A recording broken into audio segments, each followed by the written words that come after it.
Education minister ఒక నిర్ణయం తీసుకుంటారు, అభినందించాను. Every Saturday no bag day.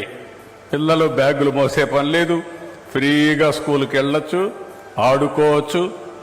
వాళ్లకు నచ్చిన పని నెలకు 4 రోజులు చేస్తే క్రియేటివిటీ పెరుగుతుందని నేను కూడా అభినందించాను. వారికి ఒకటే హామీ ఇస్తున్నా, తప్పకుండా మీరు చెప్పిన ఆలోచన నేను మనసులో పెట్టుకుంటా.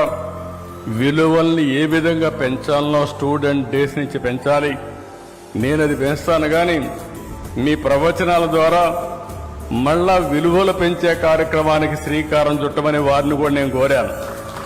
వారు అన్నారు నాతో, నేను ఈ గవర్నమెంట్లో ఇవ్వలేను, నేను ఫ్రీగా తిరుగుతున్నా, నాకు ఇదే ఆనందంగా ఉందంటే, కాదు మీరు ఫ్రీగానే తిరగండి, ఈ స్కూల్స్కి వెళ్ళండి, ఆ పిల్లల్లో ఇలాంటి చైతన్యం తీసుకురమ్మని చెప్పి వారు కోరా. ఇప్పుడు కూడా వారిని కోరుతున్నా, నేను అడ్వైజర్గా పెడతానని వారు అన్నాను. తప్పకుండా వారు చేయగలిగితే మనందరి బాధ్యత. నేను ఒకటే చెప్తున్నా, వెంకయ్య నాయుడు గారు తపన పడుతున్నారు విలువల గురించి. నేను ఒకటే ఆలోచిస్తున్నా, 2047కి నేను వేసే ఫౌండేషన్ ప్రపంచంలో తెలుగు జాతి అగ్రజాతిగా ఉండాలనేది నా సంకల్పం. ఇది జరుగుతుంది.